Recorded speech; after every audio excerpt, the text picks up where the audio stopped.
Les écoles de Saint-Cyr-Coëtquidan constituent l'un des fleurons des écoles de formation militaire en France, que cette cérémonie du triomphe est un grand moment dans la vie de ces écoles. C'est un moment de tradition, et également un moment d'expression de la fierté, de la valeur de la formation qui est dispensée ici.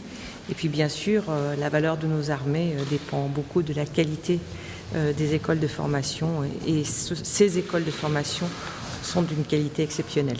Est-ce que vous êtes venu aussi les rassurer sur les moyens qu'ils auront à l'avenir? Parce qu'on le sait, des coupes budgétaires cette année, est-ce que c'est un moyen de les rassurer de venir ici en personne? Je suis venue indépendamment de toutes ces considérations, mais j'ai toutes les raisons de pouvoir rassurer ceux qui pourraient être inquiets, puisque nous aurons en 2018 le meilleur budget que la défense et les armées dont ils disposeront depuis plus de 10 ans. Donc nous n'avons pas de raison d'être inquiets, mais au contraire très fiers de l'ambition qui est fixée pour les armées dans les prochaines années. Et puis vous savez que nous allons ensuite travailler sur une nouvelle loi de programmation militaire dans les prochaines semaines et les prochains mois.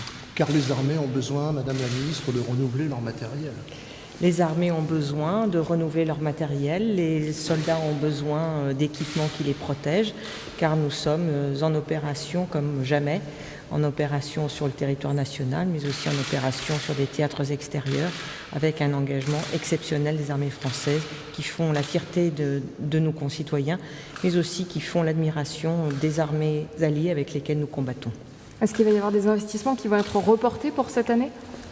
En 2017, je me suis engagée à ce qu'il n'y ait pas d'impact sur le quotidien des armées et sur les conditions de vie et de protection de nos soldats, ce qui veut dire que, en effet, nous lisserons un certain nombre de programmes, de grands équipements qui avaient été prévus, mais nous allons de toute façon reconsidérer l'ensemble de ces questions dans le cadre de la nouvelle loi de programmation militaire. Mais c'est très important pour moi qu'il n'y ait pas d'impact pour nos soldats.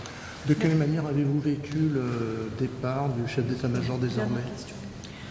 J'ai toujours dit que je ne voulais pas contribuer à une polémique. J'espère qu'elle est derrière nous. Et donc maintenant, si vous voulez bien, je vais profiter pleinement de cette très belle soirée qui se prépare.